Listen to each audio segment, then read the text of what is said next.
is News Conference Extra with Conan Nolan. Good morning and welcome to News Conference Extra, a special segment of Today in LA Weekend. With us, Chuck Todd, host of Meet the Press, which airs every Sunday morning at 8 o'clock. So, Chuck, worst case scenario for the administration. They wanted the COVID-19 to be in the rearview mirror by this time, headed into the fall election, and now all of a sudden the vice president's back on national television talking about it. The governor of California is saying we don't want to start stay-at-home orders again, but that's where we're headed. The governor of Texas. So characterize the nature of this vis-a-vis the politics coming out of the White House. Well, look, I think it's pretty clear to me that there is a parallel track. As the case numbers go up on the virus, the president's numbers go down, and it's been across the board. You can look at it through the lens of battleground states. You can look at it through the lens of red states, blue states.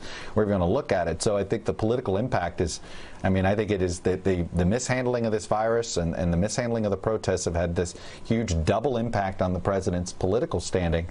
And he sort of is now trapped by the virus. You know, they made the decision to be hands-off about it. You know, they look, this virus, the experts had said this is going to be with us for 18 months.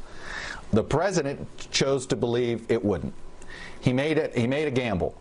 No scientist would have told him to make that gamble, but he made a gamble. It's turned out not to be true. So now he either has to play catch up or hope for a miracle, hope that the vaccine comes sooner, hope that there's a drug treatment that suddenly changes the nature of how severe this virus gets, because I just don't know. It doesn't look like we're going to get a vaccine before the election.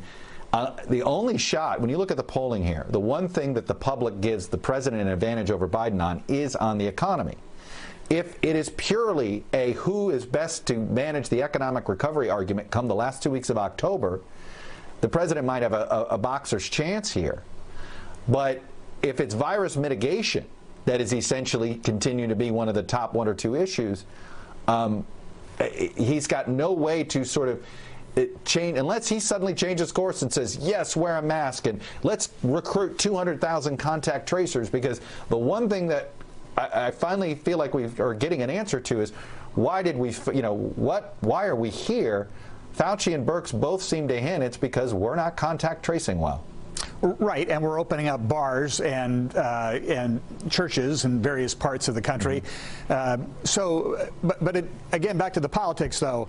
For Mitch McConnell and the Republican majority in the Senate, these polls don't help them either. The bottom of the ticket has to be very fearful as to where the top of the ticket is sitting right now. Not only that, Conan, it's as if it wasn't hard enough. The Trump administration decided to file a brief with go ahead and appeal to the Supreme Court to overturn the Affordable Care Act. The 2018 midterm debacle for the Republicans and the big wave for the Democrats was built on the back of one issue: health care, and the issue of trying to get rid of the Affordable Care Act without a viable replacement.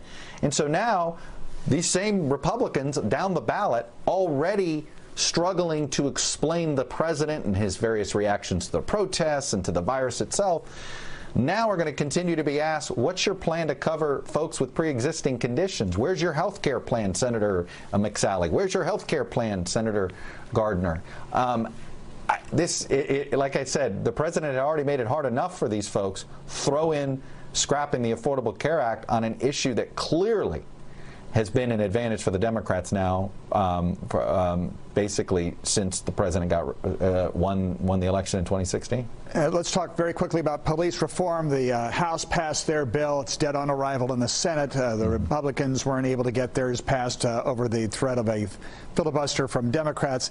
Is it not a surprise that we couldn't get a bill out of Congress in an election year? I mean, why compromise and give the other side cover? Yeah, that's exactly right. And you know, Democrats made the calculation. There's a whole handful of vulnerable Republicans that desperately need some bipartisan victories.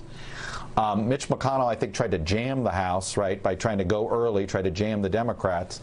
There was a scenario here, had the House voted on their bill first, I think they would have had more than a dozen Republicans with them. It would have created a different political dynamic. But at the end of the day, McConnell did what he did, and I think in part because he didn't have cover from the president. You know, it is the reason we're here is that there's a divide on the right on how to proceed on police reform, and I think Democrats decided, why help them? Why help them pass a bill when they're not going to work with our side on some of the things that we want? And they're gambling that, hey, we might have Biden and a Democratic Senate and the police reform bill that we want. That's just always a gamble. But this thing does seem dead now. And again, the reason is the right side of our political spectrum is who's divided on this issue. They're divided on a number of things. Of course, Democrats are as well on some issues. Who's on the program? I got a good show for you. Alex Azar, the HHS Secretary, Andrew Cuomo, Governor of New York, and John Bolton, author of President Trump's favorite new book. Oh, John Bolton. Listen, Chuck Todd, host of Meet the Press, 8 o'clock Sunday morning. Thank you very much for taking the time. Thanks, Conan. On News Conference at 9 o'clock following Meet the Press, we'll talk with Kamala Harris, Senator from California, about that police reform bill. Plus, we'll also talk with the U.S. Attorney for Southern California on the indictment of Councilman Jose Huizar.